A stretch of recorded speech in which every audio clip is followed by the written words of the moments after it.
एक गांव में बहुत बड़ा डाकू रहता था और वो डाकू अपने गुजारा चलाने के लिए लोगों को लूटता था और लोगों को मारता था, काट मार भी करता था। जो धन दौलत पैसा है सब कुछ, जो भी सारी चीज़ें, वो सारी चीज़ को वो लूटता था और लोगों को मारता था। अगर नहीं दिया तो काट मार भी करता था। बहुत बड़ा डाकू था और उस गाँव के राजा भी डर गया वो डाकू का नाम से। और उस गाँव में लोग लोगों को चेतावनी देने लग गया कि उस गांव के जंगल के रास्ते कोई लोग जाना नहीं। अगर किसी को अगर काम हो तो एक दूसरे के साथ चले जाए, क्योंकि उस जंगल में अकेला चलना मना है। क्योंकि उस जंगल में वो डाकू रहता है जो डाकू अपनी ज़रूरतें पूरा करने के लिए, अपने घर परिवार के गुजारा चलाने के लिए वो कुछ भी कर सकता है। लोगों को लूट भी सकता है, लोगों को मार भी सकता है। इसके वजह से उस गांव में बहुत लोग डर गया और राज दरबार तक ये बात पहुंच गया। राजा भी डर गया और उस राज दरबार के सैनिक भी डर गया उस डाकू का नाम की वजह से। और उस गांव में कुछ समय के दिन के बाद बाद उसी गांव के रास्ता, जो जंगल का रास्ता, एक महात्मा नारायण जो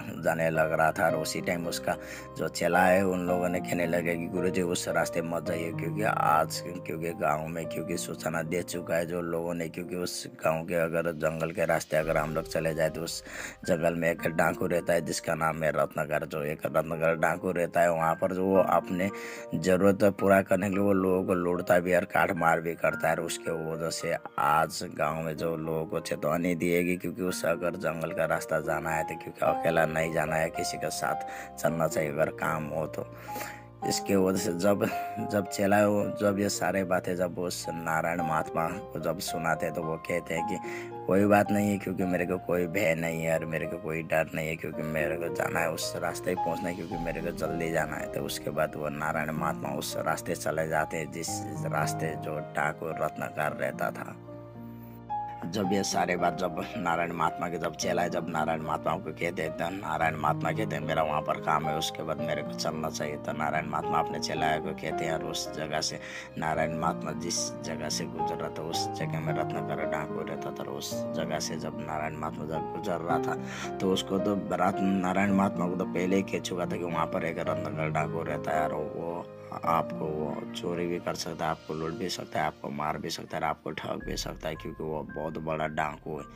तो रत्नाकर महात्मा अपने रास्ता गुजर रहा था और ये बात सारे चीज़ को छोड़कर वो अपने रास्ते गुजर रहा था। और जब धीरे धीरे आगे बढ़ते चले गए, जब जंगल के रास्ते बीच रास्ते में पहुंच गया जहाँ पर रत्नाकर डाकू रहता था। और उस जगह में पहुंचने के बाद जब नारायण महात्मा जब आगे बढ़ते चले जाते हैं तो जब रत्नाकर के जब जगह में पहुंचने के बाद रत्नाकर डाकू का जो जितने भी सैनिक है, जितने भी लोग हैं, जितने भी जो डाकू जो चोरी डकौटी करने वाले लोग, जितने भी जो उन लोग का साथ है, उन लोगों ने सारे लोगों ने उस नारायण महात्मा को घेर लेते हैं। और उसके बाद रत्नाकर डाकू आते हैं और कहने लगता है कि नारायण महात्मा को तुम्हें डर नहीं है, तुम्हें भय नहीं है, किस रास्ते तुम जा रहे हो, तुम भी अकेले, वो भी तुम्हें डर नहीं लगता है। यहाँ पर आपको पता नहीं है, क्योंकि यहाँ पर रत्नाकर डाकू रहता है वो मैं हूँ। क्योंकि मैं लोगों को मारता भी हूँ, लोगों को मैं लूटता भी है, लोगों को मैं ठगता भी है, लोगों को धन दौलत पे से सारे चीज़ मैं लूट कर लेकर चले जाता हूँ। अगर नहीं दिया तो मैं लोगों को मारता हूँ, क्योंकि तुम्हें मेरे को देख कर भय नहीं है।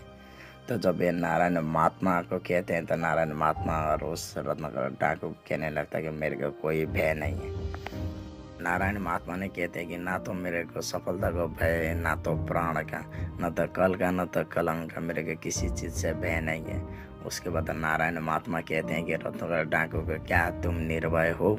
तो उसके बाद रत्नाकर डाकू कहते हैं कि हाँ मैं निर्भय हूँ।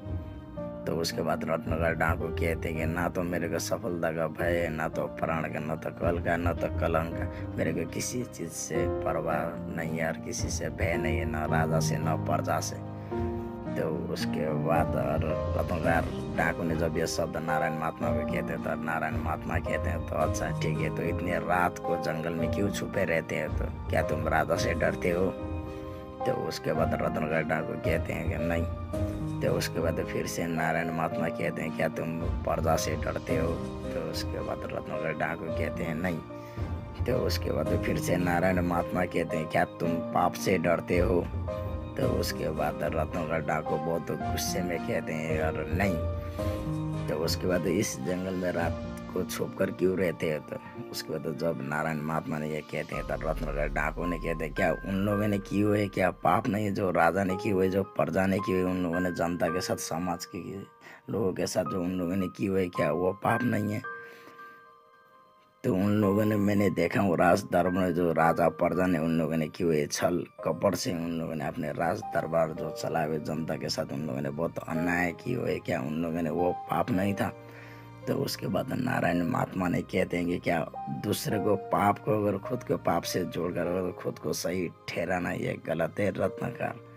जब नारायण महात्मा जब ये शब्द कहते हैं तो और उसके बाद रत्नाकर डाकू चुप रहता है और नारायण महात्मा ने कहते हैं कि अच्छा तो ठीक है, तो कोई बात नहीं, इसका उत्तर भी मैं ही दूंगा, क्योंकि जो तुमने की हुए वो पाप नहीं है। क्या उसका निर्णय कौन करेंगे? जो तुम्हारा साथ चले हुए जो दोस्त लोग, या जो तुमने पाप की हुई उसका पाप का भागीदार? क्या तुम्हारा घर परिवार भी है, तुम्हारा पत्नी, तुम्हारा पिता, तुम्हारा बाल बच्चे? जब ये शब्द नारायण महात्मा कहते हैं तो और रत्नाकर डाकू ने कहते हैं हाँ, क्योंकि मेरा घर परिवार भी मेरे पाप के भागीदार है, क्योंकि मैं उन्हीं लोगों के लिए तो ये सब करता हूँ। तो उसके बाद नारायण महात्मा ने कहते हैं तो अच्छा तो ठीक है, तो तुम पहले घर जाके पूछ के आओ अपने पिता से और अपने बीवी से, क्योंकि उन लोग जो तुमने की हुए वो उस पाप का भागीदार है या नहीं, ये पूछ के आओ। तो उसके बाद रत्नाकर डाकू ने अपने दोस्तों को बहुत गुस्से में कहते हैं कि इस नारायण महात्मा को यहीं पर पकड़ कर रखना, क्योंकि मैं पहले घर पर पूछ कर आता हूँ कि इस सवाल का उत्तर और जवाब मैं लेकर आता हूँ, तब तक इस नारायण महात्मा को यहीं पर बांध कर रखना। तो उसके बाद रत्नाकर डाकू अपने घर चला जाता है और अपनी बीवी और अपने पिता से पूछने के लिए कि जो उनने किए जो पाप के भागीदार क्या उन लोग भी है या नहीं है, इस सवाल का जवाब पूछने के लिए घर चले जाते हैं रत्नाकर डाकू। और उसके बाद जब रत्नाकर डाकू अपने घर पहुंच जाते हैं तो उसका पिताजी कहते हैं कि रत्नाकर आज तुम बहुत जल्दी आ गया, क्योंकि आज क्या बड़ा हाथ लगा है क्या? तो उसके बाद रत्नाकर डाकू चुपचाप अंदर चले जाते हैं और अपनी बीवी के पास और अपनी बीवी को कहते हैं कि जो मैंने किया हूँ क्या वो पाप है? तो रत्नाकर का बीवी चुपचाप कुछ बोलते नहीं है। और उसके बाद रत्नाकर डाकू फिर से सवाल करते हैं अपनी बीवी को, क्योंकि जो मैंने पाप किया हूँ और उस पाप का भागीदार क्या तुम भी हो? तो उसके बाद रत्नाकर का बीवी ने कहते हैं कि देखिए स्वामी, क्योंकि आपके सुख दुख में साथ देने के लिए मैंने शादी विवाह की है आपके पास, क्योंकि आपके पाप के भागीदार होने के लिए नहीं। तो जब ये शब्द सुनने के बाद रत्नाकर के आंख से आंसू गिर जाते हैं। और उसके बाद जब रत्नाकर अपने घर से निकलने वक्त जब अपने पिताजी से लास्ट सवाल यानी कि आखिरी सवाल करते हैं अपने पिताजी से, और पिताजी क्योंकि जो मैंने किया हूँ और जो पाप किया और उस पाप का भागीदार क्या आप भी है? तो उसके पिताजी कहते हैं बेटा, क्योंकि हम लोग तुम्हारा सफलता पर हम लोग खुश होते हैं और हम लोग गर्व करते हैं, लेकिन जो तुमने की उस पाप का भागीदार होने के लिए नहीं। जब उसके पिताजी भी ये शब्द कहते हैं तो रत्नाकर डाकू के आंख से आंसू गिरते हैं। और उसके बाद रत्नाकर डाकू फिर से उसी जगह में चले जाते हैं जहाँ पर महात्मा नारायण को बांध कर रखा था, जो रत्नाकर डाकू ने अपने दोस्त लोगों को कह कर गया था कि जब तक मैं नहीं आऊँगा तब तक इस नारायण महात्मा को छोड़ना नहीं है। और उसके बाद उस जगह में चले जाते हैं जहाँ पर नारायण महात्मा को बांध कर रखा था उस रत्नाकर डाकू ने।